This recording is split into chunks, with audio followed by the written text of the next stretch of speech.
Good morning students. तो आपको पता ही होगा कि हमारे चैनल पर क्लास 9th मैथ की सीरीज चल रही है, जहाँ पर हम चैप्टर 1 नंबर सिस्टम को सॉल्व कर रहे हैं। और इससे पिछली वीडियो में हमने एक्सरसाइज 1.3 का क्वेश्चन नंबर 1 और 2 आपको ऑलरेडी करा दिया है।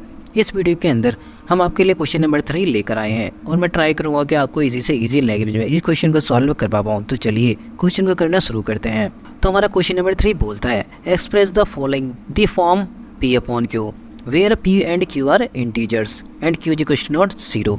ठीक है, तो हमें जो वैल्यू नीचे दी है 0.6 डैश या 0.6 बार, ठीक है, तो इसको हमें P अपॉन Q की फॉर्म में क्या करना है, एक्सप्रेस करना है।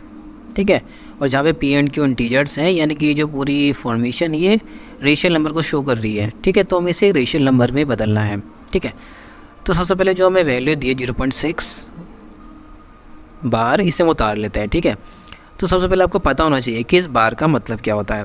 इस बार का मतलब होता है कि जब भी कोई वैल्यू बार बार रिपीट होती है तो उसे हम बार के थ्रू शो कराते हैं। ठीक है, जैसे मान लीजिए यहाँ पे लिखा है 0.6 बार। ठीक है, तो इसका मतलब है कि 0.6 के ऊपर बार लगा तो 6 हमारा मल्टीपल टाइम्स रिपीट हो रहा है। ठीक है, तो इसे हम बार की फॉर्म में लिख देते हैं। ओके, तो सबसे पहले हम मानेंगे लेट x इक्वल्स टू 0.6 बार। ठीक है, तो हम इस वैल्यू को x मान लेंगे कि जो वैल्यू में दी है वो किसकी वैल्यू है, x की वैल्यू है। ठीक है, तो x इक्वल्स टू, इसके ऊपर से हम बार हटा देंगे। जब हम इसे बार हटाएंगे तो हमारा 6 जो है वो मल्टीपल टाइम रिपीट हो जाएगा। तो अब हमारे x की वैल्यू कितनी है, x बराबर 0.666 बाकी डैश डैश यानी कि 6 जो हमारा बार बार रिपीट हो रहा है। ओके, तो अब हम आगे क्या करेंगे कि multiply by 10 on both side, यानी कि बोथ साइड यानी कि हम दोनों साइड में, लेफ़्ट साइड और राइट साइड में किससे मल्टीप्लाई कर देंगे, 10 से। अब आप पूछेंगे कि भाई 10 से क्यों मल्टीप्लाई करनी है, तो इसके लिए हम देखेंगे कि हमारा जो बार आ रहा है वो कितनी संख्या के ऊपर है। जो बार है हमारा सिर्फ एक संख्या के ऊपर है, यानी सिर्फ 6 के ऊपर है। ठीक है, तो जब एक संख्या के ऊपर बार है तो हमें एक ऐसी वैल्यू से मल्टीप्लाई करनी होती है जिसमें सिर्फ एक ही जीरो आए। जैसे कि 10 में क्या आता है, एक ही जीरो आता है ना, तो इसलिए हम 10 से इसे मल्टीप्लाई करेंगे बोथ साइड, क्योंकि बार जो है हमारे सिर्फ एक ही नंबर के ऊपर है। ठीक है, वही अगर हमारा बार 2 नंबर के ऊपर होता, यानी कि अगर इस तरीके से होता 2 और 3 दोनों के ऊपर ही हमारा बार लगा होता, तो हम उसकी मल्टीप्लाई 100 से करते। लेकिन सिर्फ एक संख्या के ऊपर बार लगाया तो हम सिर्फ 10 से मल्टीप्लाई करेंगे ऑन बोथ साइड, इधर भी और इधर भी। तो 10 की जब x से करेंगे तो हमारा हो जाएगा 10x, और जब 10 की मल्टीप्लाई 0.666 से करेंगे तो हमारा आंसर क्या आएगा, 6.666। ऐसा कुछ हमारा आंसर समथिंग आएगा। अब मल्टीप्लाई करके देख लेना 0.666 तो हमारा 6.666 ही आएगा। ठीक है, तो अब हम क्या करेंगे, 10x को हम ऐसे का ऐसे उतार लेंगे नीचे, और जो हमारे 6.666 है इसको हम 2 पार्ट्स में तोड़ लेंगे। कितने पार्ट्स में तोड़ना है, 2 भागों में इसे बांटना है। ठीक है, तो यहाँ पे आप थोड़ा सा फोकस कीजिए क्योंकि मेन यही चीज़ आपकी समझने वाली है।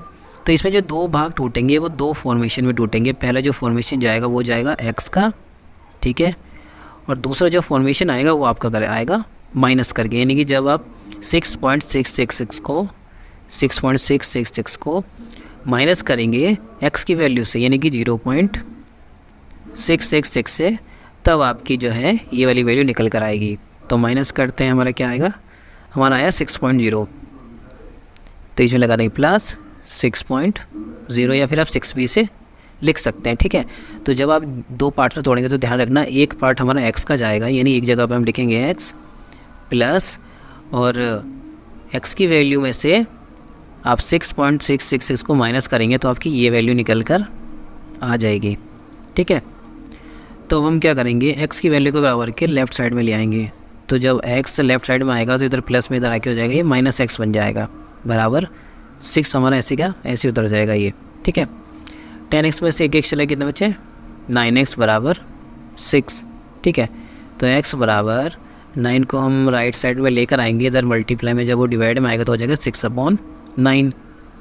अब इसको हम सिंप्लीफाई कर देते हैं, 3 2 जा 6 एंड 3 3 जा 9, तो हमारे x की वैल्यू कितनी है, x की वैल्यू है 2/3।